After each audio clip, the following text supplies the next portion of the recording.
ఏదైతే ఎస్డిపి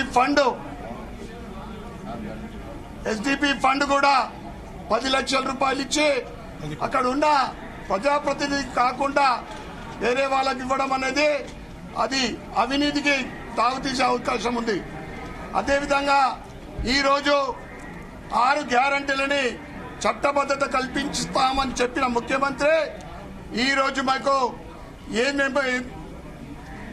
ఏ గ్యారంటీ కూడా దిక్కులేదు. మీరు 6 గ్యారంటీలు రైతులకు మోసం చేశారు, మహిళలకు, యువకులకు మరియు ఎస్సీ ఎస్టీ వర్గాలకు, బీసీ వర్గాలకు ఇప్పటికీ ఈ ఒక్కరికి కూడా న్యాయం చేయకుండా మీరు దాట వేస్తా అంటే భారతీయ జనతా పార్టీ ప్రజలు పిలిచిన గ్యారంటీల కోసం మేము ప్రజల పక్షాన పోరాడతామని మేము తెలియజేస్తా ఉన్నాం.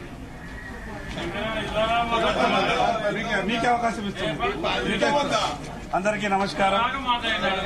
ప్రభుత్వం వచ్చి సంవత్సరం పూర్తయినటువంటి సందర్భంలో ఈ రాష్ట్ర ప్రజలకు ఏదో సాధించి పెట్టినమని, ఈ రాష్ట్రాన్ని అభివృద్ది దిశగా ప్రయాణింపజేసినమని గొప్పగా సంబరాలు చేసుకున్నటువంటి ప్రభుత్వాన్ని సభలో చర్చ పెడదాం. మీరు ఇస్తానన్నటువంటి 6 గ్యారంటీలు ఈ రోజు సంవత్సరానికి పూర్తయిపోయింది.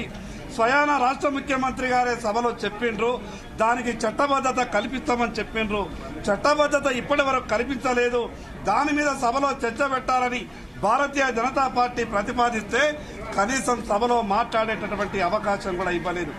ఈ రోజు రైతులు రుణమాఫీ కాక ఓరామగోస అని రైతులు ఏడుస్తా ఉన్నారు. ఏ ఒక్కరికి కూడా ఈ ప్రభుత్వం ఎక్కడా కూడా సాయం చేయలేదు. మీరు చేసిన విషయాల మీద గొప్పగా సాయం చేసినామని చెప్తున్నారు కదా, 1000 కోట్ల రూపాయలు ఇచ్చినామని చెప్తున్నారు కదా, అవన్నీ కూడా ఈ సభలో చర్చ జరగాలని మేము పట్టుబడితే మా గొంతు నొక్కే ప్రయత్నం చేశారు. ఏమన్నంటే గతంలో టీఆర్ఎస్ ప్రభుత్వం ఇట్లానే చేసింది, మేము కూడా ఇట్లానే చేస్తామని అంటారు. వాళ్లకు ఏ శాస్తి జరిగిందో మీకు కూడా రేపు తెలంగాణ ప్రజలు అదే శాస్తి చేయబోతా ఉన్నారు. ఏది ఏమైనా తెలంగాణ రాష్ట్ర ప్రజల పక్షాన మా గొంతు నొక్కే ప్రయత్నం చేసినా ఈ ప్రభుత్వాన్ని నిలదీయడంలో మేమెప్పుడు కూడా వెనకాడం. ఈ రాష్ట్రంలో ప్రజలు ఎదుర్కొంటున్నటువంటి అనేక సమస్యల మీద సభలో చర్చ జరగాలని వీటటువంటి అవకాశం ఇచ్చేటటువంటి పరిస్థితి కనిపించలేదు.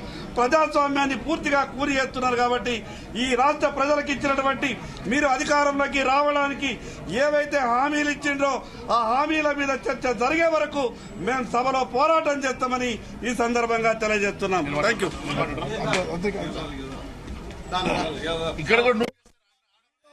6 గ్యారంటీలు రైతులకు మోసం చేశారు, మహిళలకు, యువకులకు మరియు ఎస్సీ ఎస్టీ వర్గాలకు, బీసీ వర్గాలకు ఇప్పటికీ ఈ ఒక్కరికి కూడా న్యాయం చేయకుండా మీరు దాట వేస్తా అంటే భారతీయ జనతా పార్టీ ప్రజలు పిలిచిన గ్యారంటీల కోసం మేము ప్రజల పక్షాన పోరాడతామని మేము తెలియజేస్తా ఉన్నాం.